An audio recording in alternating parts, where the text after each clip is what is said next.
Les Français ne veulent plus apprendre l'allemand, vous l'avez peut-être remarqué dans votre entourage, et à l'issue de ces actus, vous allez comprendre pourquoi. Salut, c'est Hugo, j'espère que vous allez bien. Comme chaque jour, on est parti ensemble dans une nouvelle plongée dans l'actualité en une dizaine de minutes. En 2021, seulement 147 000 élèves en France ont choisi l'allemand comme première langue. C'est tout simplement 4 fois moins qu'en 1995, où ce chiffre était de 600 000. Mais alors, comment expliquer ce désintérêt aujourd'hui massif des Français pour l'allemand? Eh bien écoutez, surprise, il y a plusieurs raisons et ça tombe bien parce qu'on va les voir ensemble tout de suite. Bon, déjà faut dire, pour donner un peu de contexte, que l'apprentissage de l'allemand en France avait été fortement encouragé à la fin de la Seconde Guerre mondiale, tout comme d'ailleurs l'apprentissage du français en Allemagne.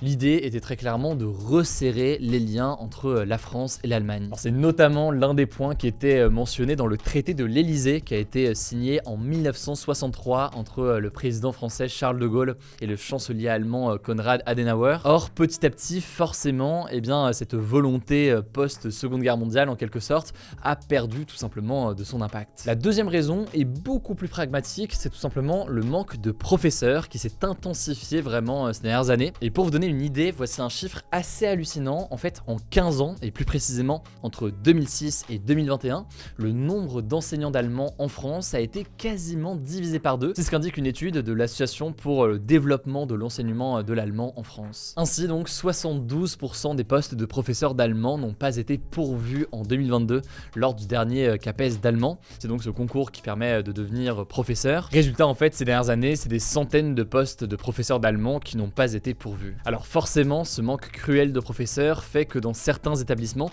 l'apprentissage de l'allemand n'est pas encouragé, notamment par manque de place tout simplement dans les classes. Et on peut imaginer un effet boule de neige. En effet, il y a moins de gens qui apprennent l'allemand, donc il y a de moins en moins de personnes qui parlent l'allemand et qui du coup potentiellement veulent devenir prof d'allemand. Et tout cela donc peut s'auto-entretenir d'une certaine façon. Bon, la troisième raison qu'on peut noter, c'est la réforme du collège qui date de 2015. Elle a supprimé en fait la majorité des classes bilingues et européennes qui permettaient donc aux élèves de commencer une deuxième langue dès la 6e. Alors certes, ces classes-là ont été rétablies en 2017, mais selon toujours la même étude, en France, c'était déjà trop tard. Et tout simplement donc cette suppression à l'époque a eu un impact durable sur l'apprentissage de l'allemand en France. Ensuite, la quatrième raison qu'on peut évoquer, c'est la concurrence dans ce choix de la deuxième langue. Généralement, il y a une compétition dans les écoles entre l'allemand et l'espagnol. Or, l'espagnol aujourd'hui, c'est quand même la troisième langue la plus parlée dans le monde après l'anglais et le chinois. C'est près de 600 millions de personnes qui la maîtrisent contre 350 millions en 1995. Ça fait donc de l'espagnol une langue très attractive et en France, en fait, la part des élèves de primaire, de collège ou de lycée apprenant l'espagnol a doublé en 25 ans. Elle est passée de 28,9% en 1995 à 58,3% en 2021. En gros, ces dernières années, les gens prennent de plus en plus l'espagnol et de moins en moins l'allemand. Enfin, dernière raison, et pas des moindres d'ailleurs, qui est un peu liée à tout cela, c'est la réputation de l'allemand et les stéréotypes qui l'entourent. Avant, c'était peut-être le cas pour les plus âgés d'entre vous, l'allemand était vu comme la langue des bons élèves parce que c'est une langue assez difficile à apprendre, clairement au début, avec une grammaire complexe et qui ne peut être maîtrisée qu'après des années d'efforts.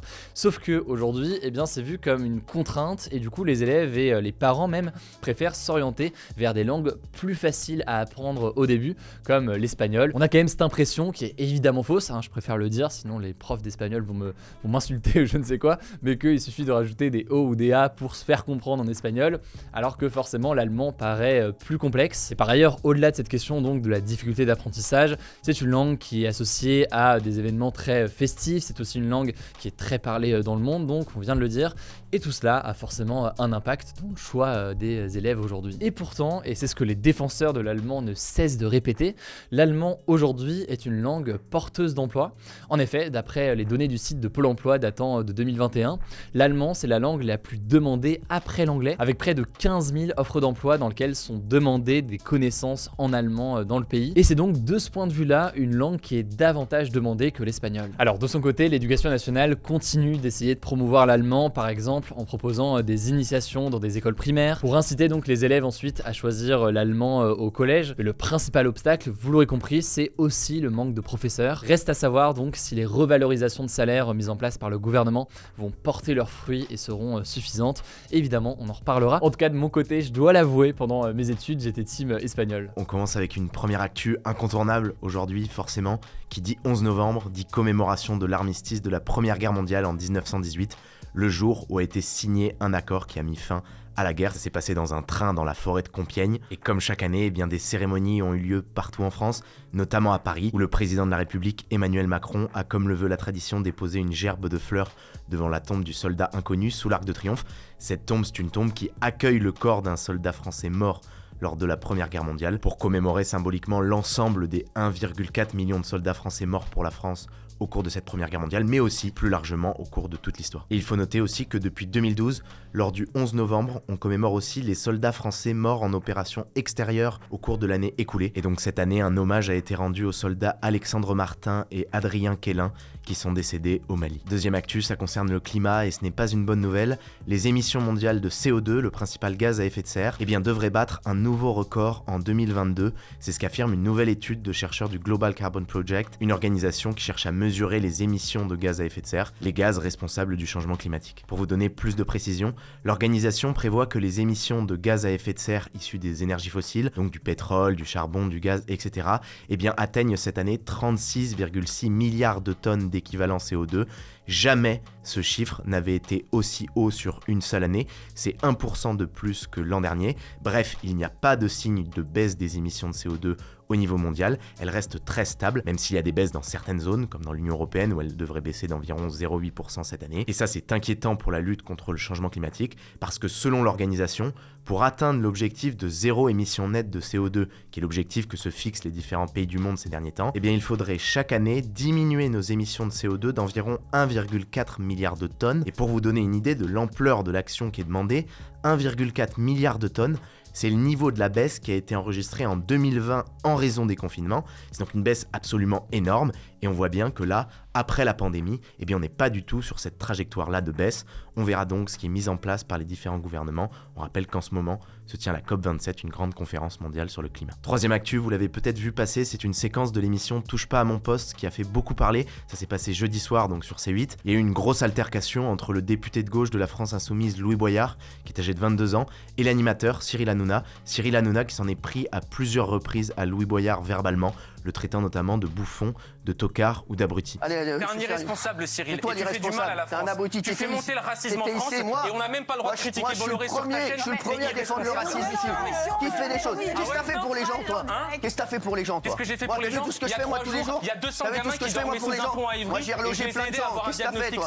T'as rien fait à part mettre un costume et faire un brushing. Alors toi, t'étais où sur le pont d'Ivry quand il fallait aider les migrants? Tais-toi, vas-y. Non mais t'es sérieux ou quoi? Ici, tu prenais ton cachet, tu faisais le malin. Mais alors toi, tu prends ton cachet tous les jours et moi, c'est mon métier, moi. Pour vous redonner un peu le contexte, Louis Boyard était invité pour parler du sort des migrants qui étaient bloqués en Méditerranée depuis 20 jours sur le navire humanitaire Océan Viking. Et en fait, très vite, il a parlé des milliardaires français qui, selon lui, appauvrissent la France et appauvrissent l'Afrique, en citant notamment le nom de l'homme d'affaires Vincent Bolloré, car il faut savoir que depuis plus de 10 ans, des ONG internationales et des citoyens camerounais dénoncent des violations présumées de droits humains et environnementaux d'une des filiales du groupe Bolloré. Et le truc, c'est que Vincent Bolloré, eh bien, il est propriétaire du groupe Canal+, auquel appartient la chaîne C8, chaîne sur laquelle est diffusée donc Touche pas à mon poste, et ça n'a pas plu à Cyril Hanouna. En tout cas, suite à cette séquence, le parti de la France Insoumise a déclaré qu'il avait saisi l'Arcom, donc le gendarme de la télévision. On verra si des sanctions sont prises ou non contre la chaîne. En tout cas, si vous voulez plus d'informations sur l'incident et le contexte autour de Vincent Bolloré, on vous met des liens en description. Quatrième actu, elle est plus légère, c'est un événement qui va se passer à Londres, au Royaume-Uni, ce dimanche, à midi, heure française précisément. L'horloge de Big Ben, considérée comme la plus célèbre horloge du monde, eh bien va de nouveau sonner pour donner l'heure chaque heure. Et oui, car en fait, depuis 5 ans, Big Ben était en travaux, en rénovation. Elle ne donnait plus l'heure, alors sauf à quelques exceptions près, notamment à l'occasion de la mort de la reine. Il y avait eu un système électronique qui avait permis de donner quelques sons de cloche. Ces travaux ont pris très longtemps, car il faut dire que c'est une cloche exceptionnelle. Elle est composée de près de 1000 pièces et elle pèse en tout 14 tonnes. Pour vous donner une idée, c'est l'équivalent du poids de 10 voitures. On termine la semaine avec une découverte en Égypte qui suscite énormément d'espoir.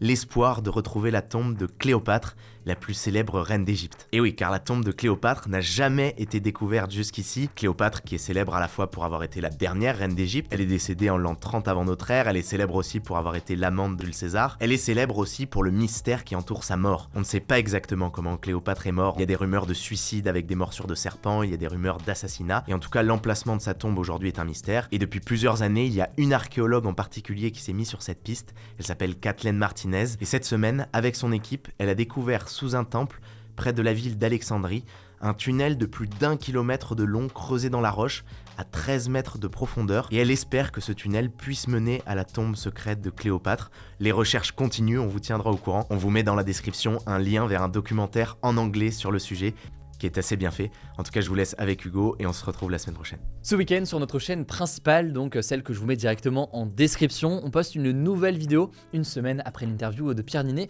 Aujourd'hui, changement de registre, on va se plonger sur la façon dont le Qatar a obtenu l'organisation de la Coupe du Monde de 2022. On se plonge notamment dans la façon dont la France a joué un rôle dans cette attribution au Qatar. Pour découvrir donc cette vidéo, je vous mets le lien directement en description de la chaîne. Et écoutez, je crois que j'ai tout dit, je vous souhaite un excellent week-end. Prenez soin de vous et on se dit à lundi pour le retour des actus.